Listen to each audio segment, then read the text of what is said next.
Hey guys, how's it going? I'm joined by James Skoufis, New York Senator. Thank you for joining me. You are running for the DNC chair. I am. Thanks for having me, Stephen. Yeah, thanks for chatting. I am a online influencer, YouTuber kind of dude. Obviously, the DNC is looking to branch out and chat with more of my types of people, and then kind of communicating more to young people. And you are somebody who's running for the chair of the DNC, which is arguably one of the more important, like, upcoming Democratic positions with no president. Yeah, tell me a little bit about, I guess, why you think, what do you even want to do there? Why are you running for it? Yeah, well, we need to start winning again. That's why I'm running. That's why I'm sure the other candidates are running, and we have unique visions for what that looks like, right? And so I come from a district in the Hudson Valley here in New York that Donald Trump just won by 12 percentage points. I won re-election by 14. Trump has won my district now 3 times. If you go back to 2012, my first race, Mitt Romney was winning my district.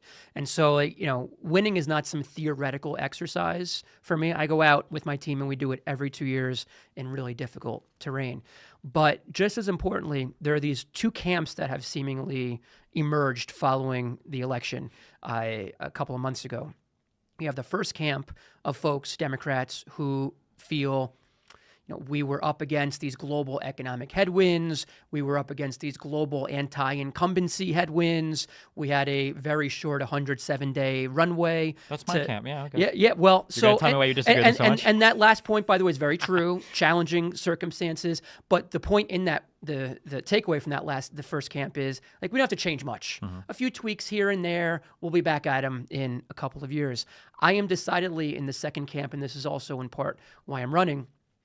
I believe we do need some wholesale change within the DNC. We need to have a conversation about seriously reorienting how we message, how we approach campaigning and voters, because what is happening is not working.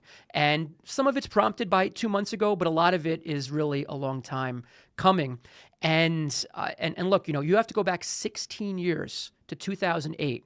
That is the last time nationally we trounced in an election, that we dominated in a national election. And since then, we've either belly flopped, lost, like we did in a resounding way 2 months ago, or we've white knuckled it across the finish line, collectively across battleground states, won by 50, 60, 70,000 votes. And so, I am in a camp that wants to get back to the big coalition that we built 16 years ago. It's going to take a lot of time, a lot of sweat equity, but it's going to take a DNC chair amongst many others who are going to go out and rebuild that coalition, know how to win. And I've lived and breathed that daily for the past 12 years. So a man of the people who is running in a district that is solidly pro-Trump, not 1 point, not 2 points, double-digit points. What do you think is the big thing that you do differently that either other candidates are missing who are losing their races, and then nationally what the Democratic Party is missing? So it's a few things, and none of it's rocket science. There's no proprietary special sauce here, but it first starts by showing up everywhere. And, I go to some of the most rural, reddest parts of my district in Western Orange County that are new to me from redistricting. And in 2022, the first cycle I represented them, I lost some of these communities by literally 30 to 40 percentage points was the margin. And this past time, because I showed up all the time, I delivered, I listened to them, we do a lot more lecturing than listening to sometimes as national Democrats with voters. We are telling people how they should be feeling, telling people what they should be thinking, what their position should be. And I don't do that. And so this time around, I didn't win some of those communities, but instead of losing them by 30, 40 points, I lost them by 10 or 20. And the folks there, they tell me consistently, not only are you the only Democrat that's doing something for us, you're the only Democrat that we see in our community. And can I ask you, when you say listening, what does that look like? Are you just doing town halls, or are you doing what? Yeah. So I do annual town halls every summer, but it's a lot more than that. It's literally me going into some living rooms, and there could be 5, 6, 7 voters, sitting around a kitchen table, a dining room table, and telling me about some warehouse development that they're opposed to, and they want me to do something about it. And so obviously the DNC chair can't be replicating that exactly across the country, but as national Democrats, we should be replicating that as at least a model. And so, what does listening look like? It means in the couple of urban centers I represent, where I overperform the top of the ticket in these majority-minority communities as a white guy who grew up mostly in the exurbs, I'm able to do that because I'm less interested in sorting voters into these academic buckets and more interested in finding out what their problems are. And by the way, most of their problems are not specific to them as a black woman or a Hispanic young male. Most of these problems, by the way, are problems shared by the entire electorate. But listening to them and then doing something about their issues and their problems, instead of telling them, like we did for the most part over the past 4 years, the economy is doing great. Bidenomics is working. And when they'd go to the supermarket the next day and find out for themselves, their own two eyes, they're paying double for eggs and meat and cheese what they were paying for 4 years ago. So, we've got to be real with people. We've got, again, stop speaking in this language where we're pushing white paper talking points, telling folks what they should be believing, which sometimes comes off as us being more interested in running for, university chancellor than for public office sometimes. Listen to them and do something about their problems. I'm curious, when you're messaging to Democratic voters versus like conservative voters versus independents, where is your mind at in terms of, like, one of the big debates is like, do we turn out our base? Do we try to pull independents over? Or do we turn off like conservative voters? Like, do you communicate to these people differently? Like, how do you change up, I guess, not to imply you have different positions, but like, what's your approach like to that? Well, you can emphasize differently depending on what the room looks like. You shouldn't hold different positions.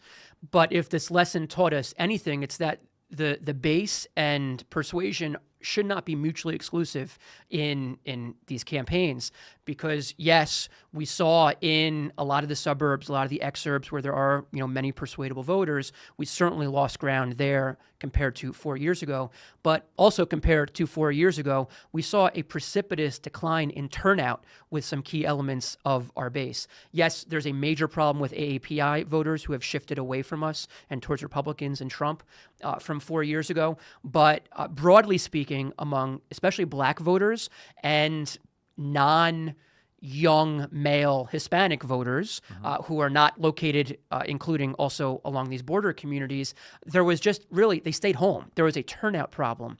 And I think in both instances, persuasion and the base, it starts by we stopped showing up in a lot of these communities for different reasons. The first, we stopped showing up for a long time because a lot of national Democrats, they don't want to be in those meeting rooms, in those town halls, those media outlets that maybe have traditionally been uncomfortable for them. For me, those settings are not only comfortable, but I embrace those opportunities. If I didn't, I would have lost by 15 points 2 months ago. The second bucket, the base, we've stopped showing up because we've taken them for granted. And so we have to be, as a DNC, as a national party, more broadly speaking, taking nobody for granted, and also going into those settings where consultants have sort of told us we should be writing them off and start rebuilding the trust in these communities that we've long lost. When you talk to conservative voters who voted for you and for Trump, have you been able to get any of these people in a room and ask them, like, why? Like, what's the disconnect here? What's going on? Yeah. One of the prevailing themes that I hear consistently from that bucket of voters is authenticity. And say what you want about Donald Trump. He is a liar. He is going to inflict tremendous harm on the American public over the next 4 years, just as he did in his first term. But no one can accuse him of being inauthentic. It's very clear he is not, running every word, every sentence, every policy position, no matter how many times that position might change, through 19 layers of consultants and think tank folks and shopping around talking points to a campaign team. That's sort of my approach, except I'm honest with voters as well when I go out in my community, and I don't run away from issues that maybe are challenging for a lot of national Democrats vis-a-vis the border and crime and abortion when we're talking to voters that may not align with us on, sort of the traditional positions that our party takes. And so, I lean into those conversations. And when you look at candidates like Ruben Gallego, for example, in Arizona, who had the audacity, I would characterize it as the political courage, to break from the stale, DC-oriented talking points on some of these issues, he went out and sought and received the Border Patrol Union's endorsement, which for some in our party might be anathema, and had viewed that at the time as, there's some elements who would have characterized that as a racist move, which I think is ridiculous. But that's one of the reasons why he won when our top of the ticket lost in Arizona. So authenticity is really one of the main currents that I hear from those types of crossover voters. For a lot of the social issues, it's very frustrating from my perspective as somebody that does like online commentary and debate, because I have to kind of, I don't have to, but I mean, like, I agree policy-wise with the Democratic Party and value-wise generally with the Democratic Party, and it's very frustrating when they're afraid to tackle some issues that are, I don't want to say common sense, but it's like people will look at a black voter and think like, oh man, I can't talk about crime around this guy. And it's like you said earlier, like we roughly all generally have about the same concerns. It's not like black people and Hispanic people and poor voters or whatever like crime in their neighborhoods, or they like these things. And it's very difficult sometimes for politicians to just confront some issues that are really challenging, whether it's around like some of the social issues like the trans stuff or the abortion stuff or whatever. And when there's either no messaging on it or basically there's no messaging on it, and then there's no messaging on it, it's either the very farthest parts of our like political movement, I'm saying in quotes here, that tackle it, or it's just all the people on the right that talk about it and then ascribe it to you. Like, it was crazy to me that Kamala got character assassinated so much over trans stuff from like 2019, and part of it I think is like, I will express the frustration. She didn't even say this recently, but then a counter argument is, well, she didn't say anything on it recently, so what do you think? Yeah, that's right. And one quick point on crime, in New York, we have been, and it's been in the news a lot the last week or so. We've been dealing with crime, perceived and real, in our mass transit system, our subway system here. And there was some polling. This is a few years ago that tested whether New Yorkers supported more cops in our subway system.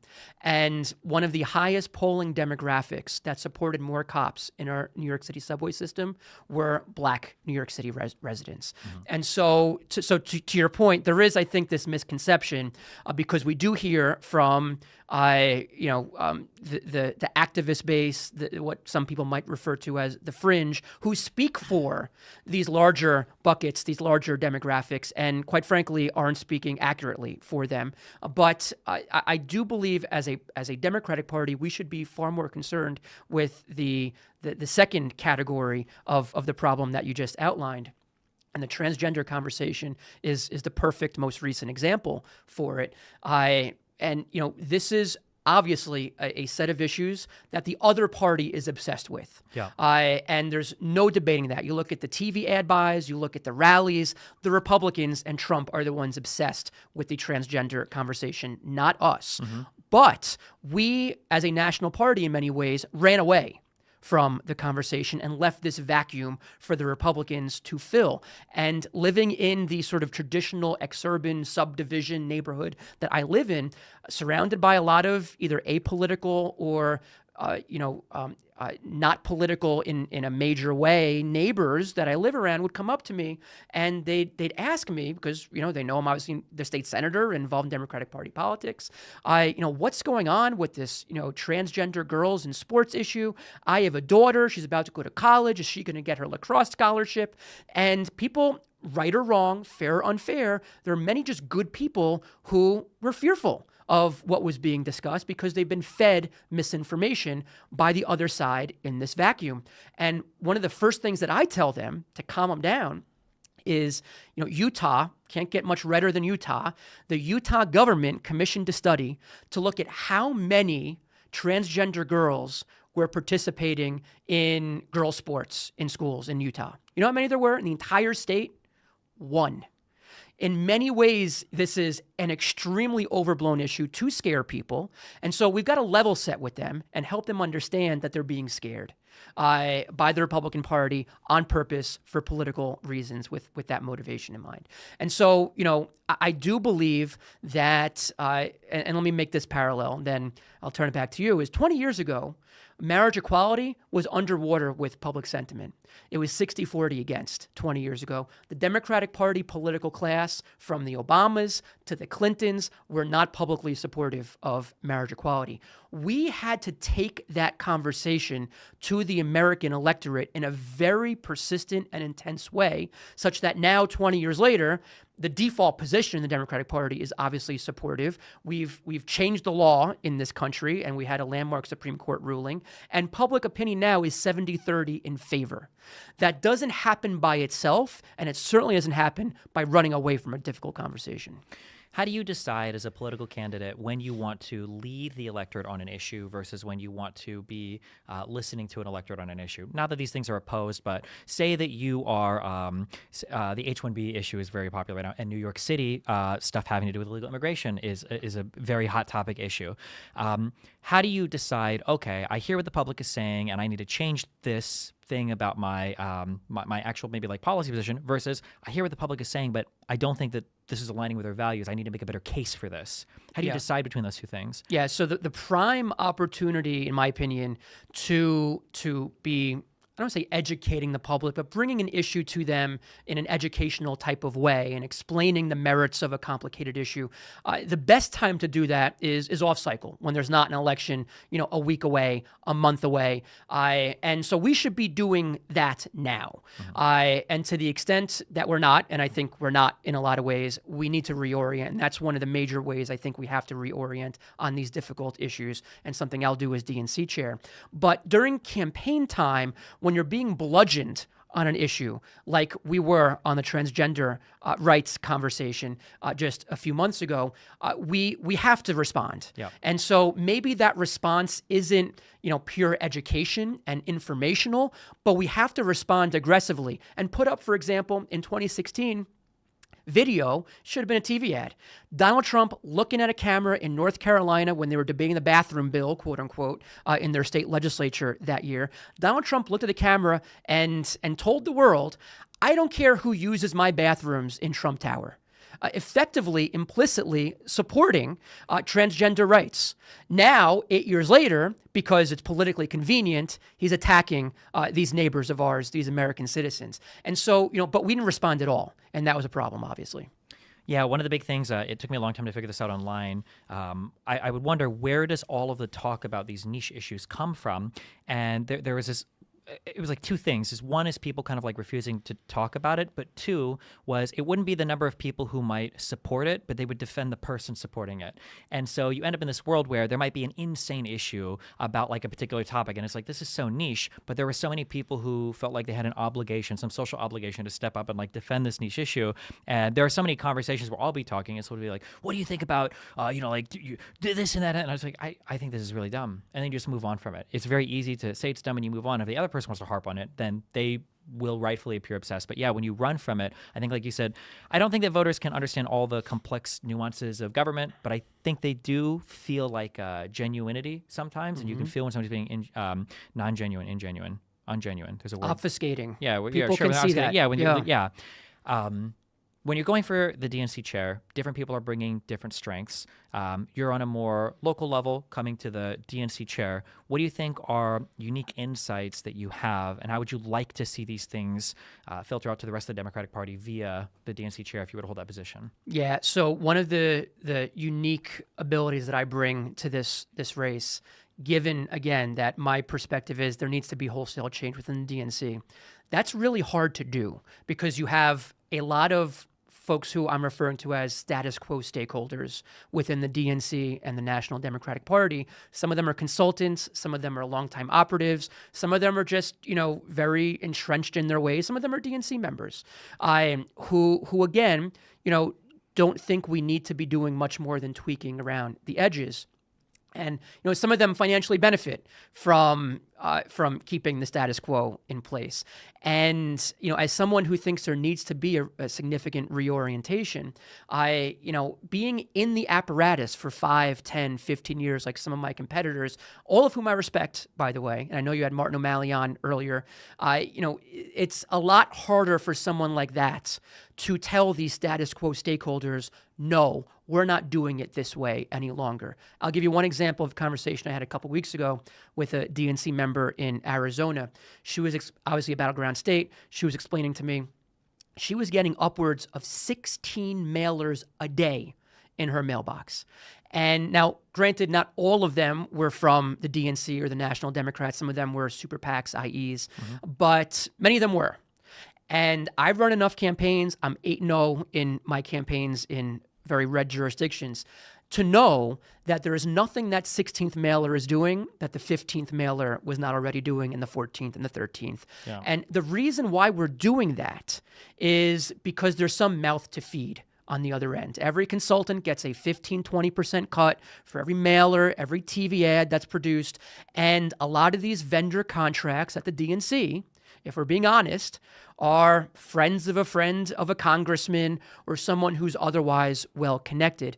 And I'm the only candidate, for example, out there saying very forcefully that if elected, I'm going to let every single vendor contract expire. No auto renewals. And for those services we need, we'll competitively rebid those contracts.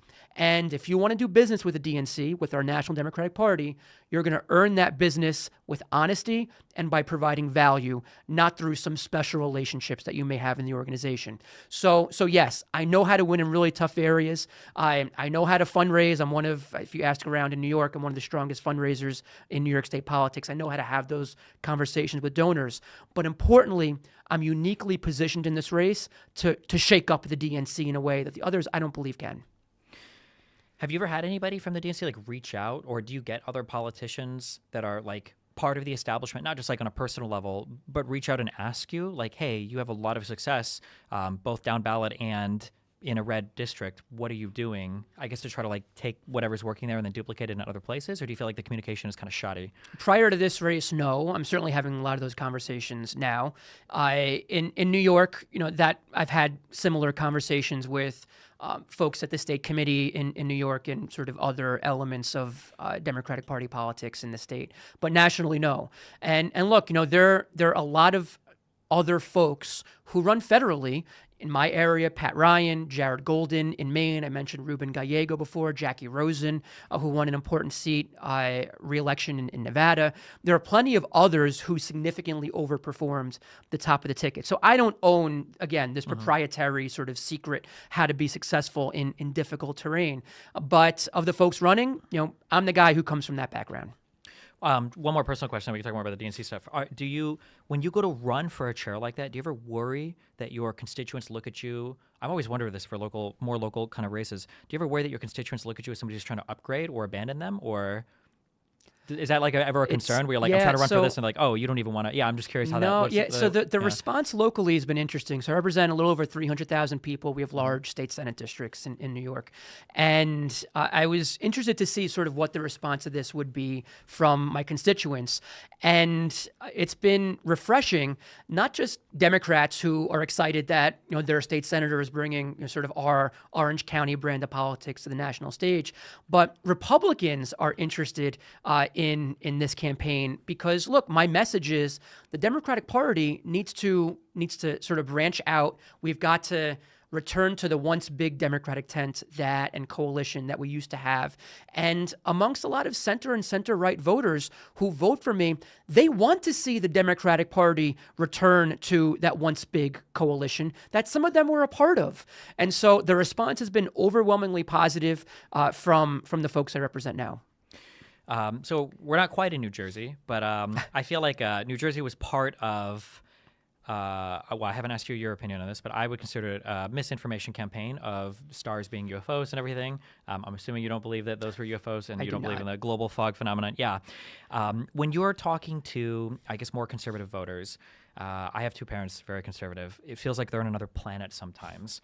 Do you feel like the information landscape is such that the Democrats need to dramatically change how they fight? Do you feel like these people are just so far in another area that they're just whatever? Or do you think that they just end up believing these things because they follow the Republican establishment for other reasons, like economic reasons or whatever else? Yeah, how do you view that, like fighting on that information battleground? It's really hard. And like a lot of families, I was with many relatives this past holiday season. I've got some uncles in particular who are to the right of Attila the Hun, as far as I'm concerned, and got into with one of them about the January 6th pardons that are likely to be coming from Donald Trump, perhaps on day one. And, these are individuals who, as we all know, some of them literally beat up cops. And so to hear conservative Americans defend pardons like that is jarring. It's astonishing, and it's hard to even process. Given my worldview, and I think a lot of people's certainly worldview. But I'm also a subscriber to the philosophy that we should not give up on anybody. And again, we've gotten into this trap that has been set by DC consultants, I believe, when we talk about national campaigns, of don't knock on this door, knock on this door instead, skip this block, take these voters, they vote in every election, they're good, solid Democrats, don't bother wasting time on them. These folks vote in Republican primaries, so we're unlikely to win their vote in a general election, and so don't bother calling them or knocking on their door.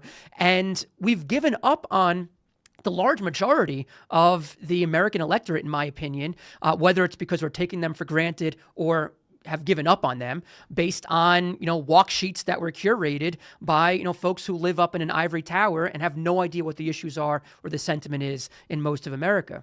And so, I'm a believer that, look, I think we should be going on Fox News a lot more. I was on Brian Kilmeade's Fox News radio show a couple of weeks ago for 20 minutes or thereabouts, answering questions about the transgender conversation and abortion and crime and public safety and immigration. I guarantee you no other DNC chair candidate is going to be going on Brian Kilmeade's Fox News radio show. We need to have a permanent presence on these center-right and right outlets, because if voters are only hearing from one side, guess which side they're going to vote for. And so, look, are we going to win a majority of Fox News voters? No, of course not. And I'm making up numbers here, but if, let's say, 3% of Fox News viewers currently vote for our top of the ticket, if with a regular presence and getting our message out to those folks, when our message is not going to be shared with them by the anchors or, the talking heads, if we can get that 3% number up to 9%, that's a big deal. We're still getting crushed with that viewership, but that's a lot of votes that we pick up if we could even just move the needle a little bit. And so, I don't think we should write off anybody, and the next DNC chair and the next national party has to be showing up again everywhere. So on as part of your platform, you're talking about letting a lot of vendor contracts expire and then kind of basically reestablishing relationships with people that can prove their worth essentially to the DNC. What are you looking to change? I guess, what are the big changes that you wish the DNC could make, whether under your leadership or somebody else's, that you think they need to kind of bring the Democratic Party back into some functional state? Yeah. So, we talk a lot about the role of fundraising for the DNC chair. I think which is a very important role. It's central. But what's equally, if not more important, is where that money is going once it is raised. And I'll give you one example that I've been talking a little bit about over the past week since we released my platform. You have something called the Red State Fund within the DNC. And as the name suggests, it's extra resources for red states, which sounds wonderful. What is not so wonderful, in my opinion, maybe again as an outsider here, not part of the apparatus, is the Red State Fund consists of an extra whopping $2,500 a month to red states.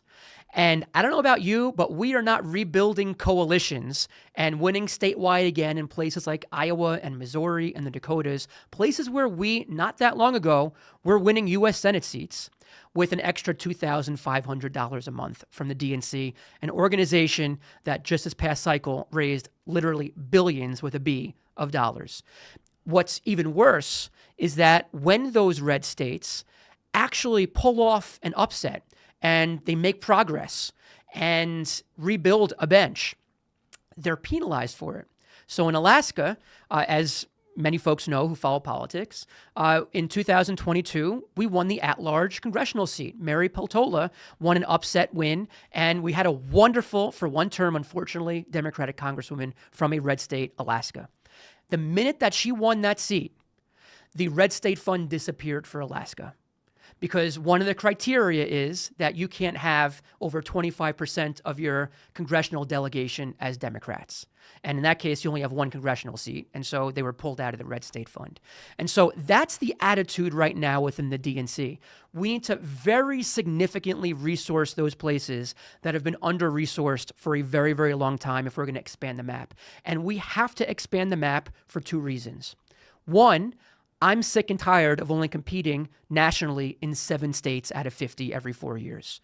And by the way, it's going to be even more challenging next time around, a couple of cycles from now, because if you look at the census projections for the next decade, states like New York and California and Illinois are going to be losing electoral college votes, and states like Texas and Florida are going to be gaining them. So the map's going to be even more challenging a couple of cycles from now. And two, specifically as it pertains to the U.S. Senate, our ceiling as Democrats is in somewhere the mid-50s range for U.S. Senate seats nationally. The Republican ceiling is somewhere in the mid-60s, and that's because of the structural advantage that they have where every state, no matter how large, gets 2 U.S. senators. We have to expand the map if we are, again, going to return to 16 years ago when we had a dominant coalition. And so that will only happen if we start resourcing more intelligently, and especially in these red and leaning red states that we are not investing in right now. But beyond that, look, I'm talking about developing new partnerships with organized labor, another example. There is no reason why the DNC should not be resourcing opportunities where we are spending millions of dollars organizing workplaces off-cycle so that when we get to election time, we can turn to our allies in organized labor and lean into larger membership roles to help our candidates on cycle. We should be, look, and I'm sure we're going to talk a little bit more about this, we need to completely turn around how we approach digital organizing as a national party. Right now, we are paying influencers and telling them what they should be telling their folks instead of, again, allowing them to be authentic and empowering them to communicate and reach their followers in a way that they best know how to do and we don't. And so there's a huge reorientation needed, not on the fundraising side, although yes, there too. You know, I don't know about you. I hate getting 18 texts a week with, red blaring siren emojis about how the world and the sky is falling if I don't chip in $5 immediately to save Kamala Harris's campaign. So yes, there's some reorientation there, but the major reorientation has to happen on the spending side of the DNC. I wish I could remember which Congress. I don't even know if this is a local office or not because of the stuff I do online, people sign me up for random things. God, I wish I could remember this. I don't know if this is a Florida politician or what, but the emails that this person was sending out for fundraising were shameless. They were hilarious. It was like, the election is over. There is now no chance that we can win. $15 might turn this around or whatever. And it was just like the most hardcore, you have failed. This is the end. There's no chance that it was oh my God. Some of those emails are pretty funny. But that was regular. That wasn't just okay, maybe it wasn't. Yeah. Maybe I was getting stuff like that consistently. Mm-hmm. And before this cycle, it was very rare I would get text messages, emails more often, unsolicited. I'm added to lists somehow. I'm sure millions of Americans are. And the insanity that these communications were presenting to voters, so inauthentic, was not empowering, chip in $5. How about talk to me like I'm a human being? How about talk to me as if you want me a part of this party and to believe in what you're doing? We need to empower folks a lot more with these types of communications than we do. And by the way, they'll then be more apt to give when we ask. Yeah, where's my Kamala trading cards and NFTs, We should not be doing that, for the record. True. On a grander scale, away from just process and procedure, when I think about MAGA and the Republicans, there's a whole thing that comes to mind in terms of appearance, culture, politics, policies, everything. I feel like the Democratic Party, since Obama, has kind of not had that. Why do you think that is? How do you think that should change? A lot of our brand, unfortunately, and it now has not worked 2 out of 3 times, has been just anti-Trump as a Democratic Party. And certainly we're going to see the next 4 years, the American electorate front and center. It'll be apparent to them, if it's not already, very quickly, that this is a circus, just as it was the first term. You've got a wrestling executive nominated to run our nation's education system. You have an anti-vaxxer nominated to run our nation's healthcare system. And the circus is going to be very apparent. The harm that's inflicted is going to be very apparent. And certainly the next DNC chair, the National Democratic Party, has to underscore that circus and that harm that's being inflicted at every opportunity. But we cannot just be the anti-Trump party. We've relied way too much on that over the past 3 national election cycles. And so, we have to present an affirmative, inspirational vision to the American electorate in a way that, we just haven't, quite frankly, leaned enough into over the past 8 to 10 years since Trump entered the national scene. And so, that's something that I'm going to be very focused on as the next DNC chair. I feel like one of the problems has been with communicating victories. It seems like the Republicans can communicate victories even when they've had none. Somehow they can take credit for things that they either haven't done or things that just haven't happened. And it seems like Democrats can't take credit for the things they even have done without being patronizing or out of touch, right? Like in this current environment, even ignoring like recent news, it feels like it would be insane for a Democrat to come out and say like, hey, well, the ACA helped get more people insured in pre-existing conditions. That's better, right? Like everybody would look at you like you're insane. Like, well, we're not happy with the cost of health. We're not. How can the Democratic Party, do you think, signal better on communicating victories without seeming to be out of touch? That's a great question. And I don't think communicating victories at all leads to being out of touch. People want to hear about what you're doing. And it's something that I do every single day. I communicate where I am, what I'm doing, the bills I'm passing, the debates I'm involved in, the committee work that I'm engaged in. And certainly, I think there's an expectation. It's not, braggadocious. It's not flaunting. People want to know, we elected you. What are you doing for us? And, people don't know, for example, that just a few days ago, insulin and a lot of other prescriptions and medicine was capped as a result of what Democrats in Congress and Joe Biden did. People have no idea.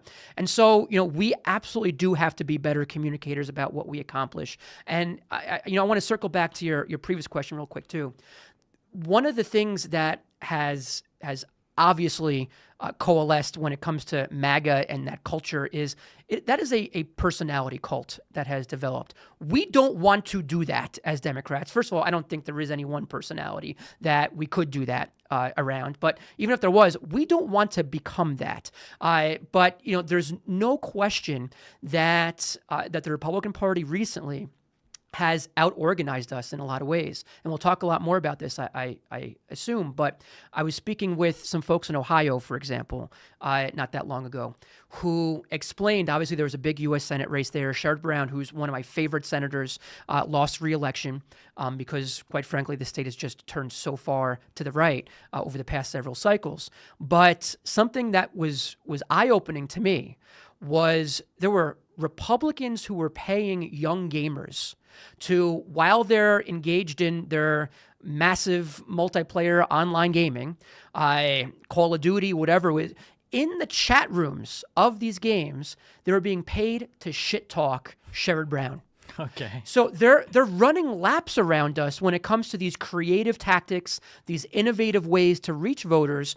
And look, that comes from, this sort of MAGA, I think, attitude of like, we're going to do what we want anywhere we want. And by the way, the RNC and the Republican Party, they're funding these efforts. They have a Turning Point USA that trains young people to go out and do things like that. We need, and by the way, these graduates of Turning Point USA, they're quite frankly, a lot of them, they're young jerks who like flaunt around this sort of like misogyny and these other terrible traits. But we need an equivalent that's not jerky, but an equivalent that's training young Democrats to go out and organize in every single corner of this country. We don't have that right now. That's part of their political culture, their MAGA culture. But at the center of it is a cult of personality. We don't want that. One of the things that's challenging to me when I look at these environments is that I try to think of a lot of things that you're thinking of, like, well, what can we do better? How do we signal better? How do we train these people? How do we do all these things? And then I look to the conservative side and I think, like, after 2020, were they having these conversations? And it feels like they weren't. It feels like they just like continued to trudge forward. And because of the cult of personality, all of these things just kind of organically develop in service of worshiping Trump or worshiping MAGA or whatever. Do you think that at some point there is some structural stuff that has to change? On the grander scale, this would be like Supreme Court composition of like 9 judges, or Senate composition, or integrating DC or Puerto Rico, or challenging issues like gerrymandering. At what point, like, do you think that the Democratic Party should continue to fight or should fight structurally on those things? Or I know that you said we can't do a cult of personality. What are the big battles that the DNC needs to have, like to like actually move, I guess, like the culture media landscape back in that direction? Like, I guess, like, to summarize this in a single question, people kept saying, like, why didn't Kamala Harris go on Joe Rogan? And my counter question was always like, why was the expectation that Kamala should have to go on Joe Rogan? Why was nobody saying, like, why didn't Donald Trump go on, whatever left-leaning show, right? It's not even the expectation of it. Well, to be clear, Joe Rogan voted for Democratic top of the tickets in the past too. So I don't want to box in like, oh, we didn't talk to these right leaning outlets. Sure. We had some missed opportunities, but the list that you just rattled off of big fights, I support most of those, if not all of those issues and fights. But none of it matters if you don't win. Yeah. You're not going to restructure the Supreme Court. You're not going to provide D.C. statehood and Puerto Rico statehood if you don't win elections again. And so I think the structural reform has to be on the political side first. Yes, let's talk about these things, but let's also not mislead voters and Democrats and the American electorate to believe that any of this is achievable if we don't start winning big again as Democrats. And many of those things are going to require 60 votes in the U.S. Senate. And as it pertains right now, the map does not allow for that. So I am very focused on, as a DNC chair candidate, how do we get back to winning? And the Democrats writ large have stopped winning in communities like mine. I know how to win in these types of communities, and that's why I'm running. I'll be honest, I don't know anything about, like, or prior to this, I didn't know anything about, like, the DNC chair or anything, because it's just not a very visible race. I imagine that some of the criticism that you've either already faced or will face in the future is going to be, okay, sure, upstate New York. I'm just kidding. Parts of New York or whatever. Sure, in your We'll just say the Hudson Valley. Upstate, yeah. downstate is very controversial. I know. I'm just yeah. So some parts of New York, sure, and you can do good here, sure, but you don't have the national level experience. You wouldn't be able to know what it's like to hold on to like a border district, like on the southern border, or to maintain, like different voter bases that represent different demographics that you don't have in your district.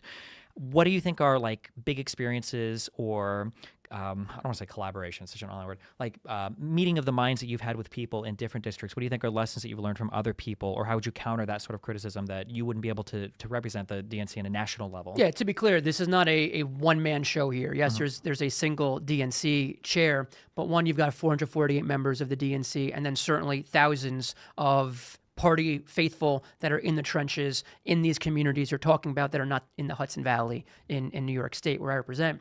And look, one of the, I think, important qualities that any chair would have to bring to this organization is to empower and leverage the talent that exists within our Democratic Party. And right now we're not doing that. And so I can't tell you, of the 448 DNC members, and I've spoken with hundreds of them at this point, the vast majority, not 50%, not 60%, the vast majority of the DNC members I've spoken to have no idea how the decisions are made at the DNC. They're preordained and then rubber stamped by committees, have no idea where money is flowing from the DNC to vendors and to other campaign efforts.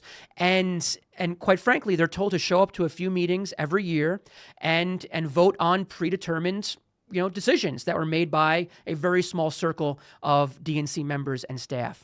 And so, one of the things that I'm very committed to, that I would hope that any DNC candidate running is committed to, is we've got this enormous pool of talent within our organization. Use them. They want to be contributors to our National Democratic Party. Right now, many of them are not. And so, of course, I'm not going to know every aspect, every nuance of every political dynamic in every corner of the country. No one is. Whether you're a state chair, we've got a couple of state chairs who are running in this race. Whether you're a former governor, we've got one of them running in this race. No one's going to be able to come to the table and know every facet of every issue in every corner of the country. But there are people there who do. And we should not be parachuting consultants and operatives like we do from D.C., poli-sci majors who recently graduated and expect them to be organizing in border states. We need to be resourcing folks on the ground, supporting those who do. How obstinate do you think Democrats should be on the lawmaking level when it comes to, I guess, being obstructionist towards Republican ends. Like the hard question would be, like if it came time to confirm another Supreme Court justice and the Democrats had a majority in the Senate, do you think the Democrats should be fighting tooth and nail on every single issue, like when it comes to governing? Or I know this is a little bit outside of the DNC question. I'm just curious how you feel like what should the Democrat role be in the Republican administration? Yeah, Democrats are not and should not be obstructionist. We should deeply oppose those nominees, those measures that deserve deep opposition. I'm sure there are going to be the very occasional times where, because even a broken clock is right twice a day, there are going to be occasional times where, there might be an agency that is looking to advance a priority that we have long held as Democrats. One example, RFK said the other day that he wants to ban TV advertisements from Big Pharma. That's something that a lot of Democrats have talked about for years, if not decades. That's a great idea. We'd love to embrace that. But most of the stuff that's going to come out of this administration is not going to align with our values. And of course, we should be deeply oppositional. We're the opposition party right now. True, yeah. I try to ask Martin O'Malley this, and he didn't want to answer, so I understand if you're saving this for the future. But I guess in your first 100 days as DNC chair, what are like the big immediate things that you feel like you can do to have an impact on how the DNC operates? You can just say one or two things if you don't want to reveal that all if you're saving that. Yeah, I'm happy to talk about this. So look, some of the easy stuff, and I think there are two spaces here. There's organizationally, structurally within the DNC itself, and then there's sort of the outward-looking reform that I think is needed. And so within the DNC itself, there's plenty of low-hanging fruit. And it begins, again, by bringing some transparency to the organization, making sure that the 448 members actually know what's going on and they're involved and they're participating and that we empower their talents. Making sure, for example, right now, one of the in-the-weeds sort of nuances of the chair's power is out of the 448 members, the chair effectively gets to appoint 75 of them. And it would not surprise you that historically, the large majority of these 75 appointments are really insidery folks, longtime operatives. Some of them are consultants. Some guy who worked in the Clinton White House 30 years ago that we think we owe a favor to so he could have a nice title. I'm not going to do that. And those 75 members are going to be appointments that help address, smooth over inequities that exist within the broader 448 members. So, for example, there's a huge underrepresentation of young Democrats within the 448. They should get some of those appointments. But more interestingly is the key committees. So the 75 make up about 17% of the broader membership. The key committees, those 75, make up 60+% of those committee seats. And that's why there's rubber stamping, by the way. And so, that type of stuff, ending that type of stuff, that I believe is the low-hanging fruit. We want to empower the full membership. But some of the first things that I would do as DNC chair is I'd be going to those folks, those stakeholder groups, those leaders who were once under our big Democratic tent and now are on the outside looking in. I want to meet with the Teamsters Union. I want to meet with the Firefighters Union. I want to go to Michigan and sit down with the leadership of the Arab American communities. I want to go to the Orthodox leaders throughout the country. I want to go to the college campuses where we've lost trust with the National Democratic Party. I represent, by the way, 40,000 Orthodox Jews. They voted for me. They have lost trust. They endorsed Donald Trump. And if you look at the precinct data, that's not an exaggeration, 99% of the Orthodox Jews in Orange County, where I represent, voted for Donald Trump. And so I'm going to go to these folks and explain to them, this is a new Democratic Party. We want you back under our tent. It's going to take some time to rebuild the trust. It's not going to take 1 day or 10 days or even 100 days. But it starts by reopening that door and telling folks, we respect you. We're not going to agree with you on every issue. We respect you, your worldview. We want you back under the tent, and we're going to try and earn your trust again. What do you think are lessons that can be learned from how the Republican establishment has ran I guess, Trump as a candidate and all the people around him? So whether lessons from the RNC or just Trump's campaign in and of itself. I think, again, not to be a broken record, but authenticity matters a lot. And yes, there's a role for the DNC to help guide candidates into, how to present the most salient messages, what, perhaps positions are worth being mindful of in particular districts. But at the end of the day, we need real people running authentic campaigns. And, Donald Trump, he's literally a felon. He's a liar.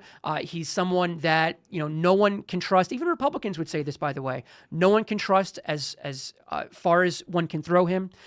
People are fearful, the next tweet might sink the stock market. Yeah. And so, but people were able to look past all of those things because I think in large part he was authentic. That's something that we have to start doing a lot more of as Democrats. Something that was very frustrating to me is Kamala seemed very careful in all the speaking that she did, and I just assumed that maybe she's just kind of stiff or maybe that's just how she is. I wish I could remember exactly where, but I have seen her at points where she seems like more relaxed and she's just chill. And I'm like, I wish you could just do this a little bit more. It feels like Democrats from a politician standpoint, and then this extends all the way out to the, obviously I'm very aware of this, to the media sphere standpoint, are like, I don't want to say focus tested, but they're very, very, very cautious. And it was funny to me to see in this election cycle and all the prior election cycles in my lifetime, the Democrats are so scared of touching anything that is like even remotely hot. Meanwhile, Donald Trump is jumping onto like streams of people that I've personally known that have been just insanely crazy lunatic people. Yeah, geez. Do you think there's an appetite for that to change? You talked earlier about the like the consultant class and like all the vendors and everything. And I feel like I'm sympathetic toward you saying that there's just like a lot of people who have been getting paid or whatever. But I view it a lot also as like this is a thing that's worked in the past, and if it fails, at least we can say, well, it worked in the past. Whereas if you try something new and it fails, that's horrifying, and nobody wants to take responsibility for that. So, yeah, how do you push, or do you see an appetite even for the DNC and the Democratic Party in general to move a little bit more into the 21st century of media engagement? Yeah, we can't. We've got to stop focus grouping every word that comes out of candidates' mouths, and not everyone does it, but many do. And the only thing politically that's worse than taking a side on a very controversial, divisive issue is taking no side on an issue that's top of mind for voters. And the perfect example is the conflict in Gaza. And I know you have very strong feelings about this. Yeah, I know a lot of folks have very strong feelings about this. Real quick, I'm so sorry. I laugh because it's funny. The best message that I heard, I didn't really hear it. I don't know how this would have worked with the American people, but one of the funniest things I saw was, I don't know if this came from a Woodward Reporter book or something, but it was that Biden supposedly behind the scenes had said something along the lines of like, in reference to Mahmoud Abbas and Netanyahu, he's like, these are two of the biggest fucking assholes in the Middle East. That was funny to me. And seeing him characterize it that way, as opposed to the insane tightrope walking, my God, so that that's Biden and Kamala had to do. It would have been a little bit more real. Yeah. That's my point. The National Party on an issue like this, and this is not the only issue, was spending a lot more time than we should have walking on eggshells and being so careful to not say the wrong word that'll piss off the wrong, category of voters. And in the meantime, it gets back to a point we made before. Voters can tell when you're obfuscating, when you're dodging. And so what happened on that issue is we pissed off everybody. Yeah. Everybody, from the Orthodox Jews I mentioned before to the college campus activists to the Arab American communities. And I'll tell you, and I've heard this subsequent to the election, that the uncommitted faction in Minnesota and the upper Midwest in particular, they were back-channeling to the National Democrats, just throw us a bone. We want to vote for you. Just throw us a bone. Be empathetic. Do something. Give us a reason to go back to our folks. And, we were just walking on eggshells for months and months and months and pissed off everybody. Yeah, it's one of the most frustrating things is seeing the Democrats get it from all sides. And it's like, Jews obviously don't trust you in the United States right now. You've got all of your people in Dearborn and Michigan are not very happy. All the college kids are not happy. Like, take a position or take a side on something and be a little bit more firm about it and understand that maybe some people won't be happy with it, but like at least you've at least you've established an actual position, and somebody is going to align with meaningfully you. engage. Yeah. Meaningfully engage. Yeah, it was so frustrating to see candidates getting hammered simultaneously for being transphobic, but also like bringing all the transfers over to these multiple things is it's very frustrating. And then when I think back to like any highlight moment, like it was always like the kind of the more candid moments, whether even of Biden, it was like always the more candid moments that kind of stood out more than just than the speeches or the people focus are tested. craving that candid, authentic presentation from their elected officials. Yeah. I'm trying to think. Anything else you want to bring up relating to DNC chair stuff? Look, the only thing I'll mention is just sort of the state of the race right now. Because to your point, I think the vast majority of Americans, this is not something that people follow closely. They don't really, many of them know sort of how this works, and so it's a super truncated campaign, as I'm sure you know by this point. But for your viewers, the election's on February 1st. And the field obviously formed after the November 5th election. So we're talking literally a couple of months here, basically, of a race. It's a very unusual, it's easily the most unusual election I've ever run. I've run in high school class elections with a larger electorate than the DNC's 448 members. And everyone's got very different backgrounds. There are some, of the 448 consultant operative type, especially that list of 75 appointments I mentioned before. Every state chair is a voting member. Every state vice chair of the Democratic committee in that state is a voting member. Then you've got reformer types. You've got, folks who are very liberal, are very conservative within the big Democratic tent. You've got red state Democrats who are, sort of rank and file and, are looking to a message, quite frankly, like mine, that's leaning into, empowering red state Democrats, and certainly coming from a Trump district helps. And so you've got a lot of different people, I think, probably when they think, oh, it's a DNC election, they're all insiders, they're all, participating in these smoke-filled back rooms, making decisions. There are a couple of folks like that amongst the 448, but the large majority, it's a disparate bunch. And coming into this, I own this characterization. I'm the outsider in this race. I don't come from the DNC world. I'm not part of the apparatus like some of the others for 5, 10, 15 years. And I'm employing that as a positive in my conversations. And it's resonating with most, not all, obviously, but with most of the DNC members, to the point where right now I have a high level of confidence that despite 8 weeks ago, nobody outside of New York State knowing who the hell I was, and having lots of introductory conversations and meetings flying around the country over the past couple of months, I feel that high level of confidence I'm polling ahead of, all due respect to him, former Governor Martin O'Malley, who has been involved in Democratic politics for many decades. And so we're building support very rapidly, and we're playing catch up in a lot of ways because there are folks who came into this race with a list as long as my arm of DNC relationships from 10 plus years of being in the apparatus. But it's a sprint now. We're in the final 3 to 4 weeks. There are going to be 4 DNC sort of official forums. You needed 40 signatures from DNC members to qualify. We very quickly qualified. And then there are lots of other sort of forums and quasi debates that are happening from DNC councils and caucuses and outside groups. And so there's going to be a lot to pay attention to over the next 3 to 4 weeks, and then it's over. This is a really random race. What was the moment that you were like, I want to run for this, for the DNC chair? What was that? What was that like? Yeah. Never in a million years prior to November 6th, the day after the election, did I think I'd be running for something like this. While I have a very good relationship with my state committee and state party chairman in New York, I'm not a party officer in New York State. I woke up the days subsequent to the election, like a lot of Democrats did, with viscerally strong feelings about where our party needed to head from here. And this is not cliche. This is I internalized this for about a week or so after the election. Where do we go from here? And certainly given my district and how I performed and how Trump performed, I had a certain backdrop with that internalization. I think a lot of folks probably don't have, and how can I best contribute to that conversation, to that what I hope will be a reorientation. And as I thought more and more about it, and obviously talked with folks on my team, my family, about, one, should I do this? One, two, can I do this? We decided, let's try and do this. And so here we are now, about 2 months, a little less than 2 months later from when I made my decision.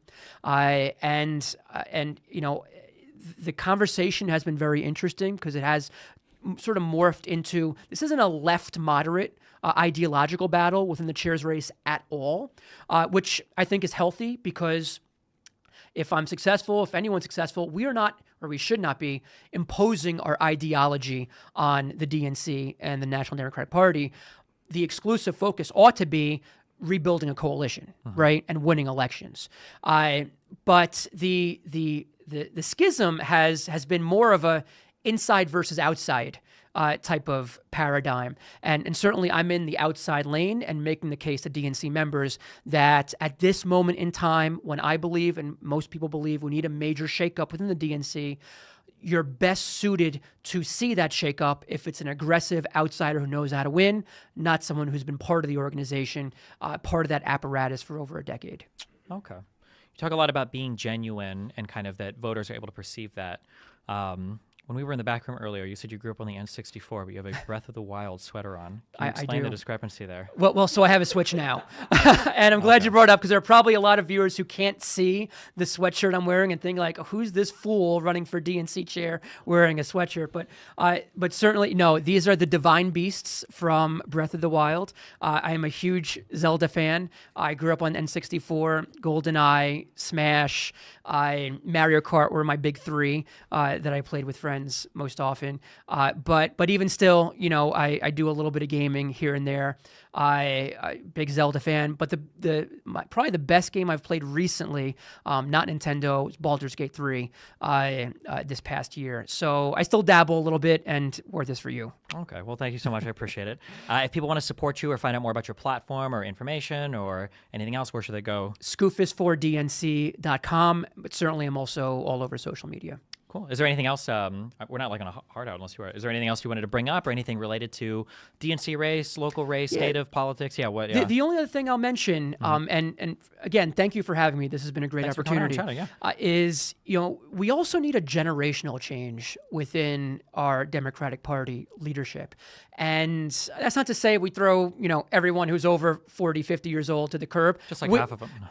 I'm just kidding. But we need to have more folks in leadership who knows what TikTok is and knows what streaming is, and would be able to themselves, not just deploy others, but themselves be able to go to college campuses and go into some of these meeting rooms and be able to speak in language and connect with that 18 to 35-year-old cohort that has been drifting away from our party and feels disconnected from the Democratic Party of 2024. One of the frustrating things is when people learn a particular social thing, like phenomenon, but they don't apply it evenly to other areas. One thing that I feel like the left understands better than the right is the concept of representation, right? That it's important to have people that look like you or come from similar backgrounds in media, in professions, because it inspires you to aspire to those positions. And yeah, when I think of the Democratic Party, I'm thinking like 85-year-old person, and it's like, how is it surprising that young people don't want to participate as much? Surprise. Yeah. And the other part of this, and this comes with having a generational change, is we need to, as National Democrats, start empowering and respecting young voters again. Quite frankly, and I'll be blunt, we have disrespected them. Not only do they not have a seat at the table, we've disrespected them. You know how many youth arms of the DNC and the National Democratic Party we have? We've got the High School Democrats of America, Young Democrats of America, College Democrats of America. Within the DNC, we've got a youth council within the Democratic National Committee. And do you know what the budget line items are for any or all those groups? $0 and 0 cents. And we are not empowering them to do anything. And at a juncture where we see the bleeding, we see the hemorrhaging among that age cohort, this is the opportunity to, yes, as a 37-year-old, I'm going to do everything I can to myself go out and, as a relatively young leader in our party, do what I can to rebuild those bridges, but I can't do it alone. And quite frankly, there are people even better suited than someone who's 37 years old to do this. We need to empower these groups and individuals who are in our party, who feel completely disconnected from our strategic vision and decision making, and certainly are not provided the resources to do anything. We force the DNC members from these groups to, out of their pockets, fly to the meetings, the DNC meetings, and to pay for hotels. These are college kids. They don't have the resources themselves to do that, never mind to actually rebuild our party with our young college students and other young Democrats. And so, that's the last thing, and maybe the most appropriate way to conclude this interview is we need a generational change within our party too. And I like to think in this race, at least, I represent that. Awesome. Thank you very much. And I agree with the resource allocation as well, that, Republicans are ahead of the game because they don't even provide just their own resources. They've even got Russia providing some of them. So right. Just kidding. But no, thank you. I really appreciate it. Thank you so much for the conversation. Thank you. Thanks for having me. Yeah, thank you so much. And maybe we'll chat again in the future. Yeah. That'd be great.